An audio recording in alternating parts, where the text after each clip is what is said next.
ભાજપના લોકસભા ઉમેદવાર આયાતી હોવાનું મતદારોમાં કકળાટ. મતદારોની માંગ સ્થાનિક ઉમેદવાર હશે તો જ ભાજપ સાથે રહીશું.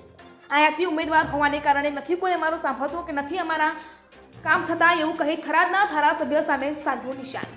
મતદારોએ લગાવ્યા ગંભીર આરોપ. વિધાનસભાના અધ્યક્ષ અને ધારાસભ્ય શંકરભાઈ ચૌધરીના વિકાસના કામોમાં ભેદભાવ. કોંગ્રેસના પૂર્વ ધારાસભ્યએ મંજૂર કરાયેલા રસ્તાઓ શંકરભાઈ ચૌધરીએ કરાયા નામંજૂર. આયાતી ધારાસભ્ય છે તો અમારે તેને મળવા માટે તેની ઓફિસમાં લાઇનમાં ઊભું રહેવું પડે છે તેવા આરોપો લગાવ્યા મતદારોએ. ગુજરાતમાં લોકસભાના ઉમેદવાર સામે રોષ હોવાથી કેટલીક જગ્યાએ ઉમેદવાર બદલાયા. બનાસકાંઠામાં પણ આયાતી ઉમેદવાર હોવાનું મતદારોમાં કકળાટ. ભાજપના સમર્થન અને મતદાન વચ્ચે થયેલી વાતચીતનો ઓડિયો રેકોર્ડિંગ વાયરલ થયા બાદ વિડીયો થયો વાયરલ. હિવાલ ગોપાલ કે પુજારા, ભાભર, બનાસકાંઠા. મારું નામ ચૌધરી સોમજીભાઈ રાણાપીર ગામ ભાપી તાલુકો થરાદ. મારું જે આ રેકોર્ડિંગ છે 100% મારું છું. તે મેં મારી જાતે કર્યું છે. સામેવાળા વ્યક્તિએ રેકોર્ડિંગ કર્યું છે મારું.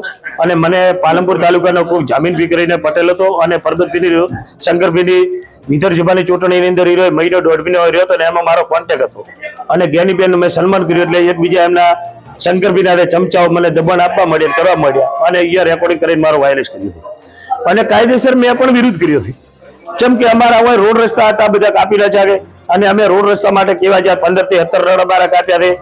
2 પીલુડા જિલ્લા પંચાયત, નારોલી જિલ્લા પંચાયત ઉપરથી એમના માણસોને શંકરભાઈ પીઓ ને શંકરભાઈ કેવા ગયા એટલે કઈ તો ગુલાબસિંહના રોડ કરેલા હતા એટલે કાપી નાખ્યા. એટલે મિત્ર ગુલાબસિંહના રોડ માટે ડીઝલ બળતું હતું ને શંકરભાઈના રોડ માટે પાણીથી ચાલે અમારા સાધન.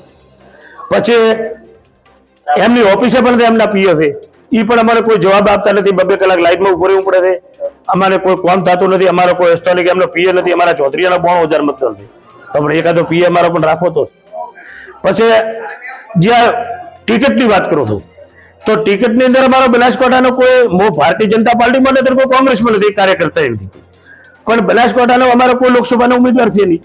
શંકરભાઈ તો પાટણ જિલ્લાના છે, રેખાબેન તો પાટણ જિલ્લાના હોય. અમારે કોઈ લેવા દેવા નથી. અમારા એસ્ટોનિક હોય અત્યારે ઉમેદવાર પ્રમાણે અમે વિચાર ધારણા કરો છો અને અમે એ વખતે અત્યારે અમારા બનાસકાંઠા જિલ્લાની અંદર ખબર પણ અમારા આગેવાનો હતા. આપણા હરિભાઈ હતા, વસંતભાઈ હતા, પ્રદીપભાઈ હતા, પરબતભાઈ હતા, કેશવજી હતા, જે કે હતા, મહાવીરભાઈ હતા. ગમે એને ટિકિટ આપી તો અમે ચૌધરી સમાજ ટોટલ અમે ભેગા રોત અને સાથે બહુમતીથી જીતાડો. અત્યારે અમારે 12 ઉમેદવાર છે એને કારણે અમે કોઈ પણ ભારતીય જનતા પાર્ટીમાં રહેવાના નથી. અમારે કોઈ વિરુદ્ધ છે તો અધ્યક્ષ સાહેબનો, શંકરભાઈ સાહેબનો છે, અમને રેખાબેનનો છે કે અમારા અસ્તોનિક ઉમેદવાર નથી. શંકરભાઈ સાહેબ પણ અમારી વચ્ચે કોઈ ક્યારેય ઉભા રહેતા નથી. અમારા કોઈ માણસોના ફોન ઉપાડતા નથી. એમના માણસ કોઈ મને જવાબ આપતા નથી. તો આવું આવું કરીને પોતે રાધનપુર થી વાવ આવે, વાવથી હવે થરાદ આવે, થરાદથી હવે અમે કંટાળ્યા છે. પછી આગળ ભલે ગમે રસ્તો ગોતે. બાકી અત્યારે અમને દબાણ દેવડાવે છે. ઉપરથી એમ કે તમે અધ્યક્ષ સાહેબ માફી માંગજો. અમે કોઈ માફી માંગવાના નથી. મારી વિચારધારા અમુક એવી છે કે મારે લોકસભા અપક્ષમાં લડવી.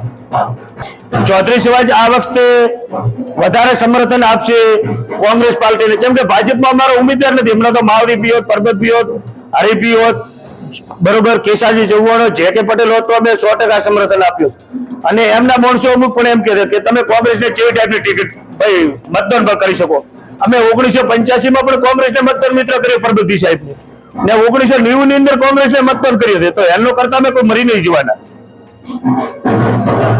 પોતાનું છે અને પાલનપુર તાલુકાના જામીન બી છે. એ શંકરભાઈનો માણસ છે ને એમણે મારો વાયરસ કર્યો.